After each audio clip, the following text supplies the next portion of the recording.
Hello boys and girls, this is Navonod with the next installment of Get Better Faster. So in this installment we're going to be talking about ways to adjust to your opponent's tendencies, and we're going to start out broad and we're going to get a little bit more in-depth and specific, but I want to give you a groundwork, a new kind of framework. I guess framework's a better way to think of it, or talk about it. This is something I introduced a couple of videos back, and I've got some pretty good feedback on it, and actually I think I might have stumbled upon a pretty good learning tool or teaching tool, however you want to think of it. So the spectrum, we won't linger on this too long, but the spectrum goes from nutted value to showdown value to draw to air.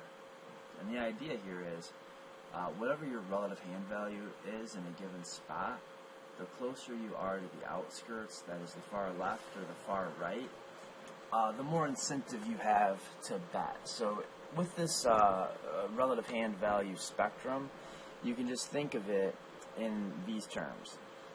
It is exactly that you are away from the center that creates your incentive to bet. You can frame it that way in your mind. So the closer you are to nutted value, the more incentive you have to bet, because the idea is the nutted value parts of your range, what they're best at is getting maximum money out of the second best parts of your opponent's range, the very strongest parts of villain's range. And the only way you can value that you can profitably play air is to bluff with it and get folds from better hands.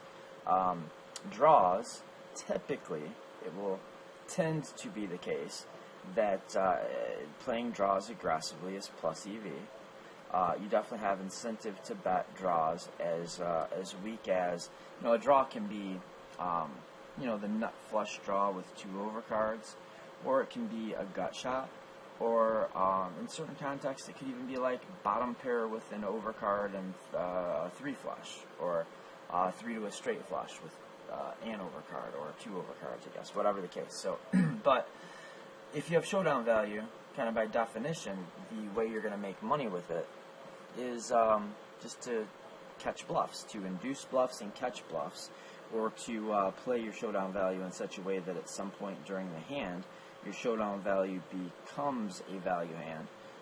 So getting your bluff catchers or your showdown value, your mediocre strength hands to showdown without putting a bunch of money in the pot is usually going to be the right idea.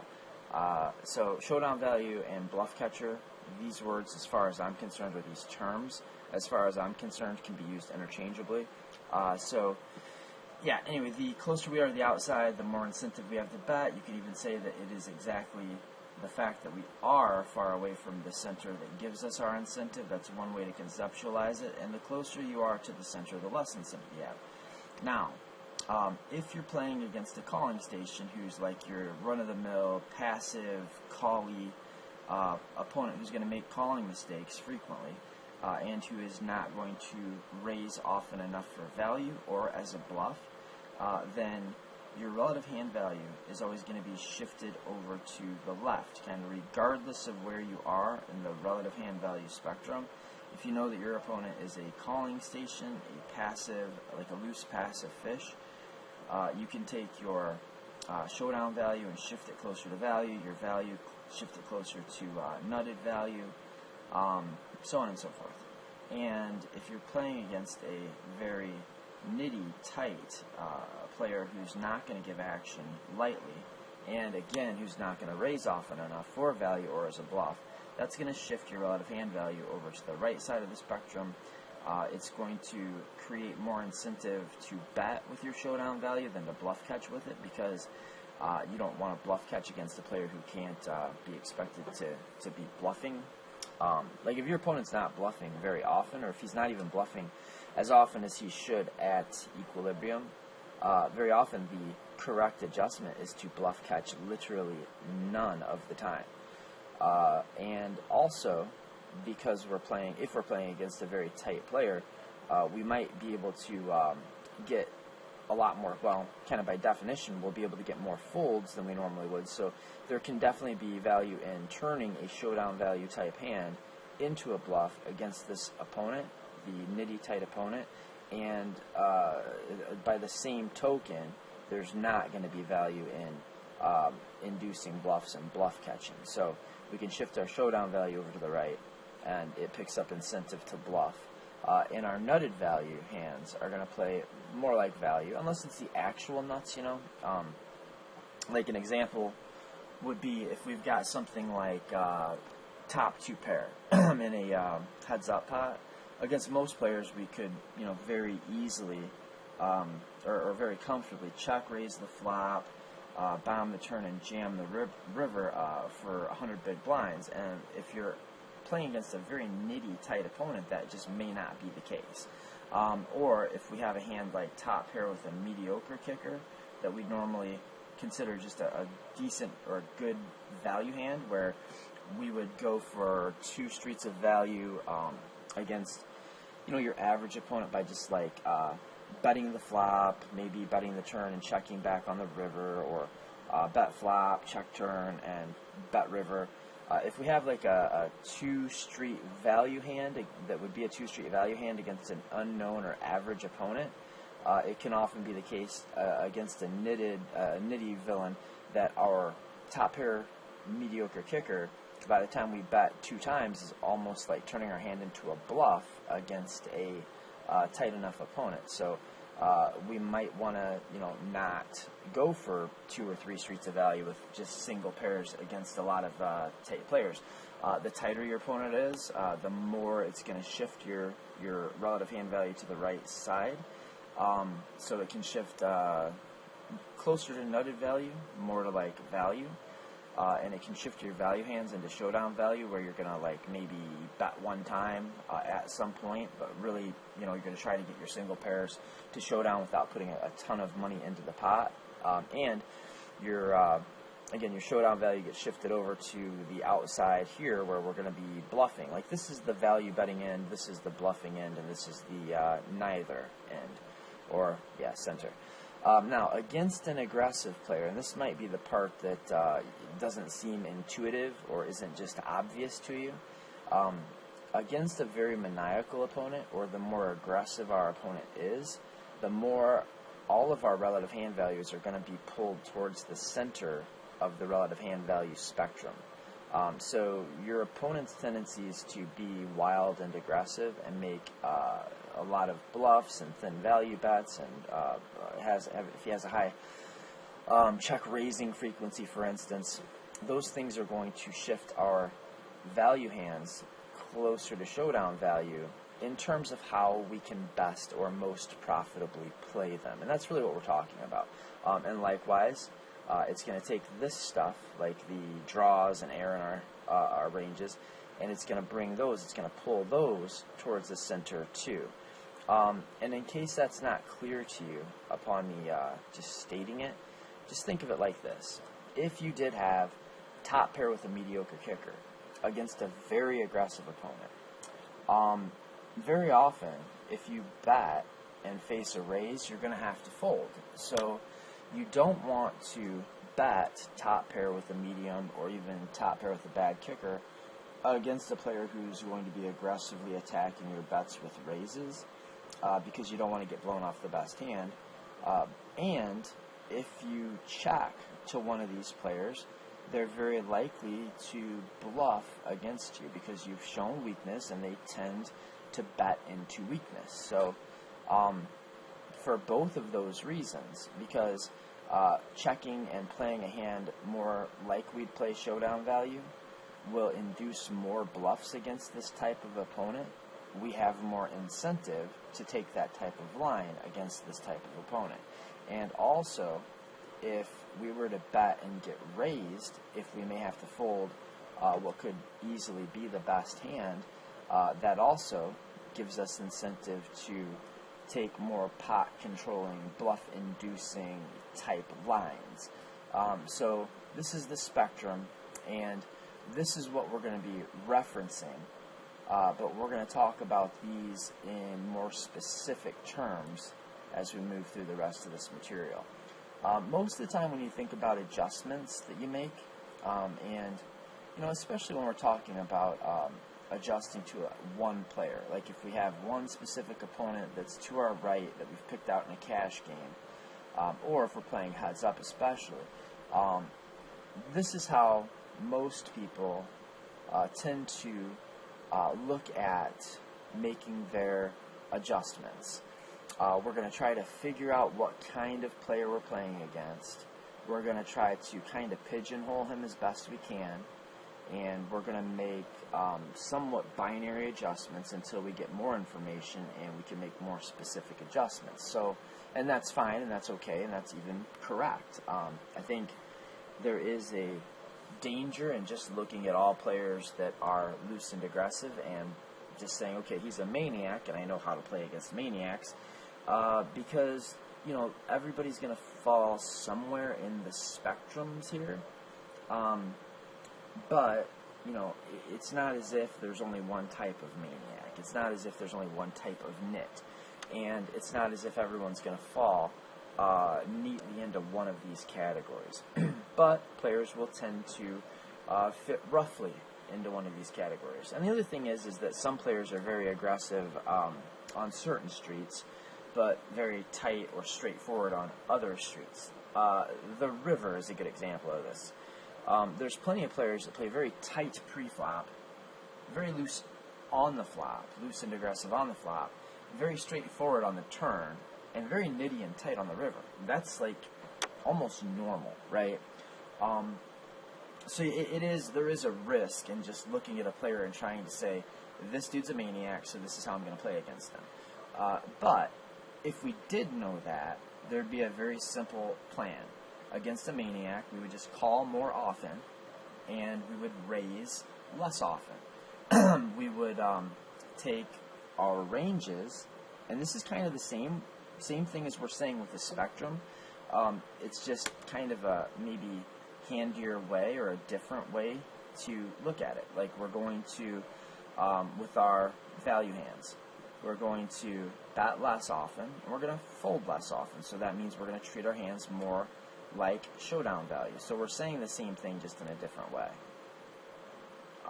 And let me go back here. So I think this is a good way to easily conceptualize all of these adjustments that might not intuitively seem to fall on a spectrum. I think if you get your head around it this way, it can help you in your study and in your learning, but I think it can also help you to make quicker adjustments. If you just memorize this and understand it, then you can spend less time thinking about how you're going to exploit each opponent and spend more time figuring out who is who, right? Okay, so against the passive calling station, we're going to value bet thinner. We're going to we're going to value bet thinner and more often. We're going to bluff less often, and we're going to fold versus raises. We're going to take a lot of bet fold lines for value against the passive calling station type opponent. And again, we can go back to the spectrum here and check that against what we see here, and we'll find that this is exactly what the relative hand value spectrum is showing. Okay. So against a tight, nitty player, we're going to pass on thin value bets, so we're not going to value bet as often. We're not going to value bet as thin. We're going to bluff more often, and that really literally means we're going to bluff with more hands that are in our range. Like, we're going to bluff with more of our range. So if we're going to bluff more often, that means we're bluffing with more of the hands that are in our range. And where are we going to pick these hands from? We're going to take them from the air, which we're already probably in the habit of bluffing our air against very tight opponents. And we're probably pretty much in the habit of bluffing or semi-bluffing our draws. But if your opponent is tight enough where you really ought to be bluffing with more hands than that, then where are we going to pick those hands from? We're not going to start intentionally turning value hands into bluffs. So all that leaves is showdown value. So again, that's going to shift the showdown value part of our range over to the right end of the spectrum, and that's where we have our incentive to bet as a bluff. So against a maniac, we're going to call more often. We're going to do less betting and raising, but especially less raising. We're going to value bet thinner against a calling station. We're going to bluff less, and we're going to fold versus raises very often at a high frequency. Like the max exploitative line, where you're going to be getting most of your value, the lines that you're going to be taking where you're going to be printing the most money off of your calling station type opponents are going to be bet fold lines. If you're playing in like a 2-5 or a 1-2 live, no limit hold'em cash game at your local casino, the bet fold line is your friend. Against a tight knit, pass on thin value bets, bluff more often, and don't give him action when he raises you or when he takes a very aggressive line, because they don't value bet thin enough, and they don't bluff often enough for you to be in there like doing a lot of bluff catching with your showdown value type hands. And against the maniac, call more often and play less aggressively against them, which is kind of counterintuitive, somewhat. Some people have this idea in their heads that it's always good to fight fire with fire, but it's not. That's just not the case. Like, usually you want to fight fire with water, right? Anyway, that yeah, that metaphor could go off the tracks very easily. Let's just let's keep off of that. Specific adjustments. This is something I think people don't discuss often enough. This is, I mean, you'll see it on the forums, you'll see threads that talk about it, but very often, even when you do find a thread that discusses these things, there's not a consensus. You know, everybody's kind of got their own ideas. Well, I'm going to tell you, I've done a lot of thinking about this concept, and, you know, I'm writing a book, and this is the chapter that I'm on currently, and have been for a while, but I digress. If, you know, if we're going to start making specific adjustments against certain parts of our opponent's ranges based on their propensities and their style, and how it compares to our image and whatever history we might have, etc., probably a good place to start would be looking at 3-bets. So how do we adjust to an opponent that 3-bets very wide? If we have a player who's very aggressive with their 3-bets, the only thing I can tell you for certain, or the only thing anyone can tell you for certain, is if your opponent 3-bets very wide, like wider than GTO, exploitively wide, the only thing we know, just by knowing the frequency and knowing that it's often, is that we should fold less often to our opponent's 3-bets. That's really the only thing you know, using strictly a frequency read. If you're basing your adjustment on nothing but the percent of hands that your opponent is 3-betting, but you don't know how he's constructing his 3-bet range, then you really can't say much beyond that you should fold less often. And that's all you really know. There's different ways to go about that. You know, obviously you can fold less often by 4-betting more often. You can fold less often by calling more often, or you can do both. And I think usually the best idea, in the absence of any more specific reads, would be to call more often and 4-bet more often than you normally would. I think 4-betting polarized with a pretty balanced, like a pretty well balanced range, is going to be a good adjustment against somebody who 3-bets wide. But I think that calling with pretty darn strong hands and calling quite often is also going to be a good adjustment. And I think the overall answer that you want to maybe start up, the way I'm going to default against a player, if all I know is that he's very 3-bet happy, if that's the only information I have on him, I'm going to start with an ultra polar range for 4-betting, like, you know, the nuts, the pre-flop nuts, like queens plus, maybe ace king, and then some number of hands that are at the bottom of my calling range, or like top of my folding range, or the bottom of my would-be calling range, top of my would-be folding range. More likely the bottom of my would-be folding range. I'm going to 3-bet those also for balance, and because I'm going to have a good expectation on my 4-bet bluffs. If my opponent is 3-betting wide, I think that's pretty intuitive and makes a lot of just obvious sense. And if I polarize very sharply with like very, very strong hands and then like some garbage for balance, then when I do run into the value end of my opponent's or the top of my opponent's 3-bet range with my 4-bet and we get it in, I'm going to probably be on the good side of most of the coolers. So by being just like more polarized than your opponent, when you get your value range in against his value range, you're going to usually have the best of that. Also, flat calling against the player who is 3-betting too often is probably going to be pretty good.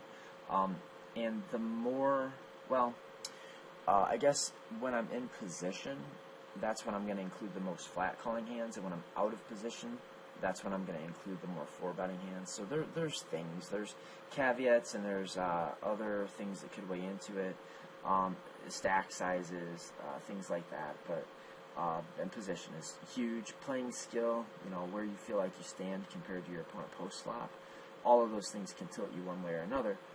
So again, the only thing we really know and can say with any clarity and certainty is that against a player who 3-bets too often, we should fold versus 3-bets less often in some way. So what if we know that our opponent is 3-betting wide and he's using a polarized 3-betting range?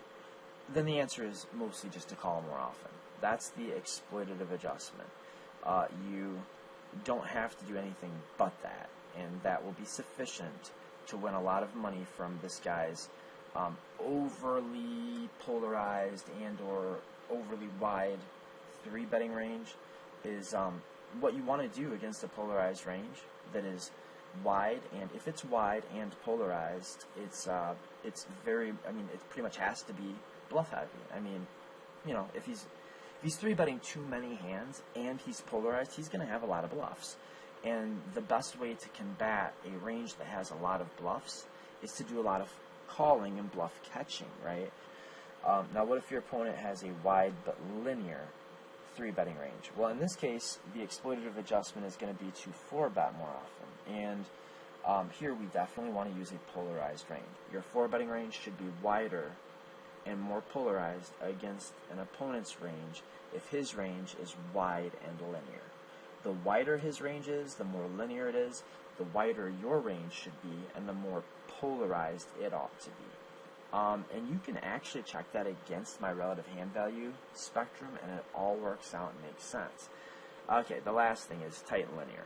Okay, so the reason I didn't put tight and polar is because it's almost unheard of. If your opponent is 3-betting a very low frequency, usually, almost always in my experience, if he's 3-betting something like 3.5%, he's probably 3-betting the top 3.5%. He's not going to be flat calling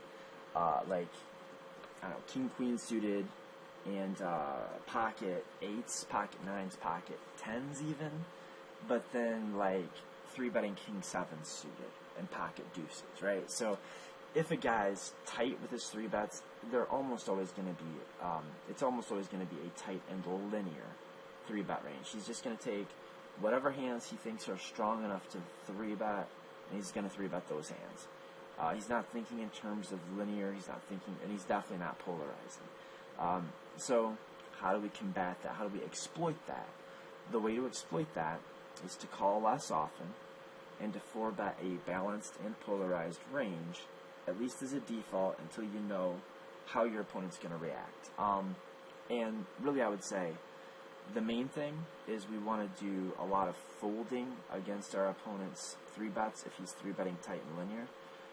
But we can 4-bet a balanced range. You don't want to waste a hand like ace-queen against this guy by 4-betting it and having to fold it, or 4-betting it and getting it in against queens plus, right? So against a tight and linear 3-bet range, the number one thing, and I feel like I haven't spent enough time on this thing, let's make sure I'm very clear on this and that you understand. The number one thing is fold all the time. Just to always fold against this guy. Except when he runs into the nutted value part of your 4-bet range, and then do start off balanced. Don't just 4-bet the nuts. 4-bet some other stuff too. It's going to take him out of his comfort zone. Very often he is going to fold. He's going to fold probably more often than you would think.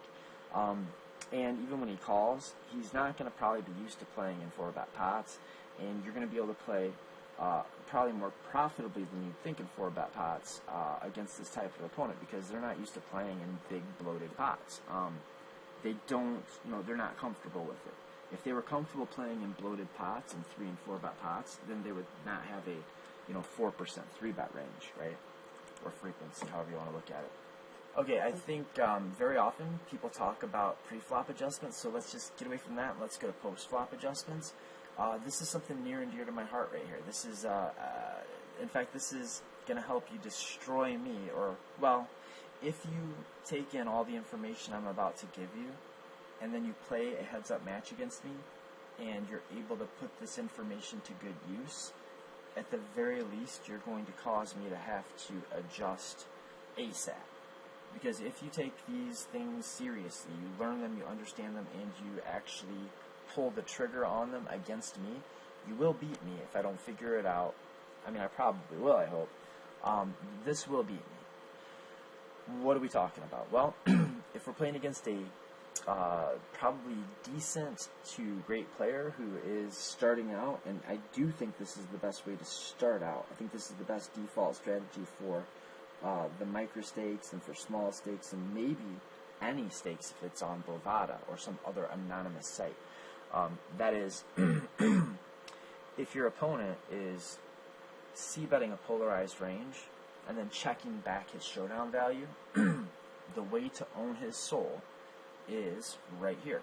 Okay, so in case it's not clear what I'm talking about, my general basic strategy, heads up, when I start out a match, is to c-bet very often, but I'm going to be c-betting like second pair with a good kicker or better, and my air, and then like most of my draws, but not all of my draws. So I'm going to be c-betting most of my draws, and I'm going to be checking back some draws. I'm going to be c-betting second pair with a good kicker or better, and then like all of my air. So if you see me check back the flop after raising pre-flop in position, like if I'm pre-flop raiser on the button, I raise, you call, the flop comes out, you check, and I check back, I've got showdown value like nearly 100% of the time. Maybe a couple of draws in there on occasion. The way to exploit me or anyone who plays like that is going to be, first of all, let's start with how we want to combat the c-bets. Well, that dude's c-bet range is going to be full of air, and it's going to have a lot of draws in it, it's going to have a lot of air in it, it's not going to have very many value hands, because a dude that's employing this strategy is checking back like half or better of his, probably more than half of his second pairs, all of his bottom pairs. Anytime he checks back, anytime he c-bets, he's going to be bluff heavy, because it's hard to make a hand. You're only going to flop a pair 1/3 of the time, and of the pairs that I flop, I'm making a continuation bet with, like half of them, something like that. So that means that 1/6 of the time I'm not going to have that, right? Now I'm not c-betting all of those times, but I think the point is still there. So if your opponent if your opponent understands showdown value and he's c-betting all of his air, then you can beat up on him pretty easily just by using this first adjustment. Just pepper the dude with small check raises for, well, you can probably get away with being very imbalanced. I know you could against me until I, see some showdowns or the frequencies or the lines seem to indicate. You're going to be able to do this to me for a while before I catch on. And what is this? Well, this is, since a player that's using this strategy and has a polarized continuation betting range is usually either going to have a pretty strong hand or junk when he makes a continuation bet, then you can check raise like all the time. Whenever you miss and you've got air or like some kind of draw or a weak draw, you can check raise small and expect to get tons of folds, and then you can take the value end of your check raising range and you can check raise that very large, because when you're check raising against me and my strategy, which is this strategy here, when you check raise as a bluff, you're just targeting the weak part of my polarized range, and you shouldn't have to use a very big bluff sizing to get me to fold my air, right? And if you have a very strong value hand that you think is worthy of a check raise for value, you can do that very big, because now you're targeting the second pair good kicker and better part of my range, which is probably going to be relatively inelastic. If I have top pair or better, I'm not folding to your check raise on the flop. If it's even pot size or a little more than pot size, and if you run into the weak part of my polarized c-betting range, I'm not calling almost no matter how small it is. So you can exploit the hell out of me by check raising a polarized range on the flop, and you can do this until I catch on, very exploitatively and very exploitably, by going really big with the value end of your polarized check raising range and peppering me with tons of small check raise bluffs. I mean, that is it. You'll beat me up there. If you add to that this adjustment here, and you bomb the turn every time I check back the flop, you're just going to crush me. Very often, when I check back the flop, I'm not going to be able to call an overbet on the turn.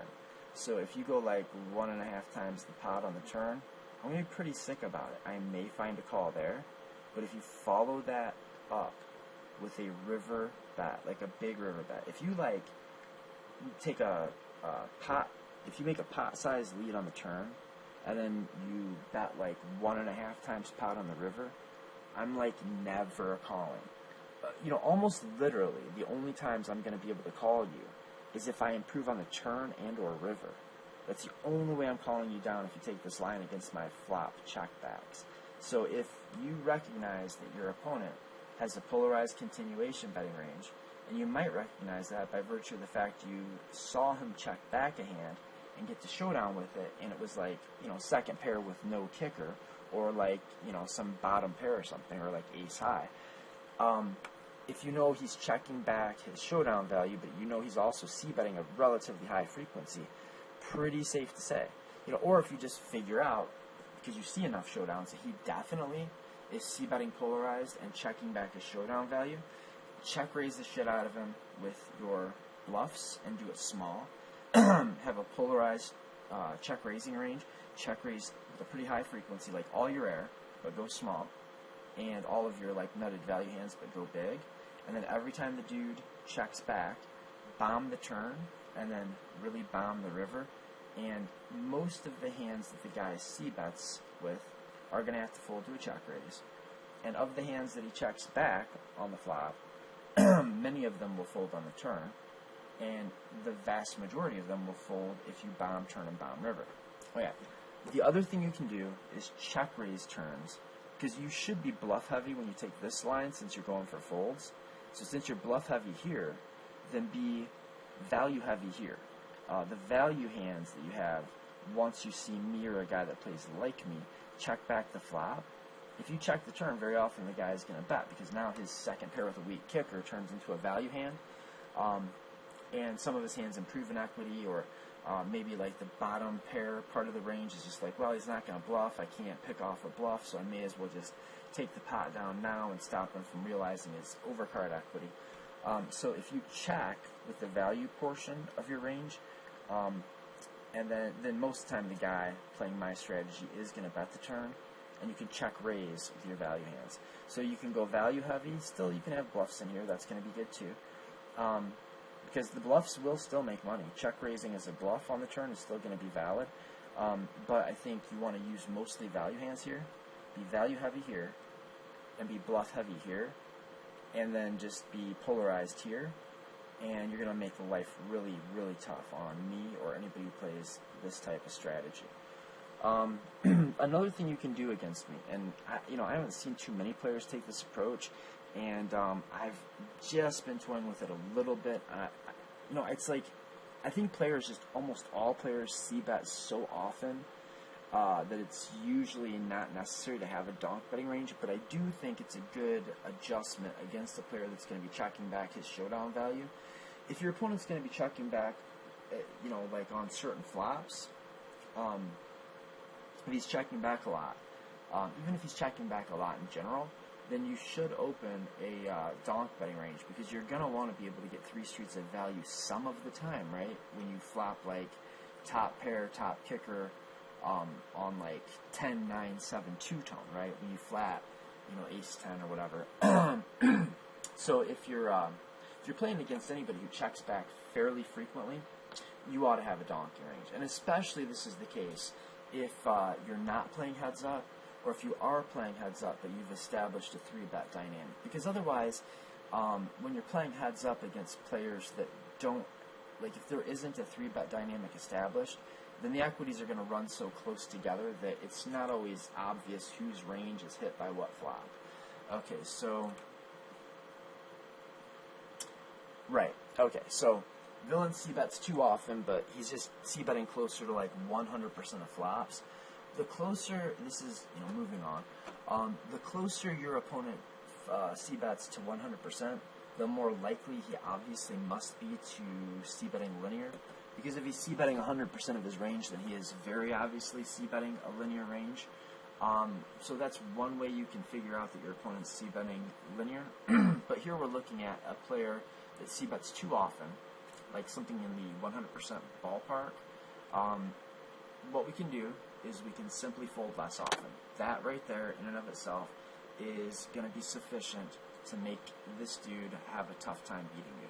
If he c-bets 100% of the time, fold less often. How? Well, we can check raise more often as a bluff, that's number one. And we can check raise wider for value, which these two are connected. This goes hand in hand. And we can just check and call with a lot more mediocre showdown value hands. The other thing we can do against a guy that's c-betting 100% or something like 100% is we can make relatively low equity floats, realizing that our opponent is very often going to c-bet the flop and give up. So if he c-bets the flop, we call. He checks back the turn, we bomb the river, he folds next hand. That's going to be something that comes up very often. Now, if you see somebody who is c-betting very, very often, with a very high frequency, and it looks like he's linear, the other thing you can do is when he does check back, overbet the turn, then shut down. I don't think I want this video to go on for like 24 hours, so I'm going to wrap this up, but think about that. I'm not going to go into exactly why that's the case, but you could just go back and reference my chart. It'll play. It'll work. But yeah, so fold less often. The more often our opponent bets, the more often he's bluffing most of the time. If he's betting anything over like 70%, he's definitely bluffing too much. If he's c-betting 100% of the time, then you should like never fold. I mean, you should be not never fold, but you should really be folding a lot less often than you probably are. Probably a lot less often than it seems like. If you're out of position and you call your opponent's pre-flop raiser, and he's gonna c-bet everything, you should never donk into him. You should check. You should do a lot of check calling with your marginal stuff, and you should definitely float out of position. I know it's uncomfortable, but you got to do it. You've got to take like overcard plus 3 to a straight flush, or a gut shot, or like bottom pair with an overcard, or you got to take these hands and you've got to check call them, hoping to improve on turns, but understanding that even if you don't improve on turns, you're very likely to have profitable bluffing opportunities on the river. Now, this low equity floats, or like 3 to a straight flush draw with an overcard floats, like these kind of low equity floats, are kind of sketchy out of position if your opponent's barreling a lot. But really, even at that, if your opponent is c-betting 100% of the time, and he's still barreling turns pretty often, then you're going to have tons of very good check-raising opportunities on the turn.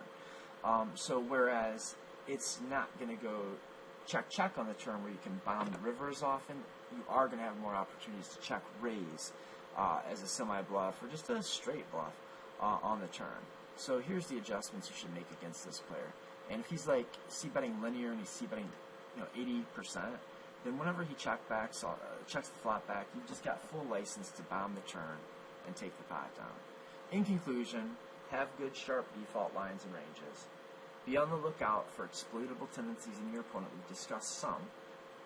And be willing and able to adjust your lines. Adjust your ranges, adjust your lines. Do that based on your opponent's mistake propensities. Use that chart, the spectrum. Use the spectrum.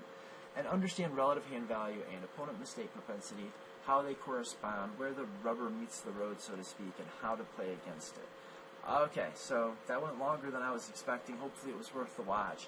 Appreciate all the great feedback lately. If you're interested in coaching, let me know. Till next time, good luck. Good exclamation point, L-U-C-K. No, I'm sorry, not exclamation point. Good, quotation mark, L-U-C-K, all caps, exclamation point, quote. Yeah, that's it. Good luck. Till next time, guys.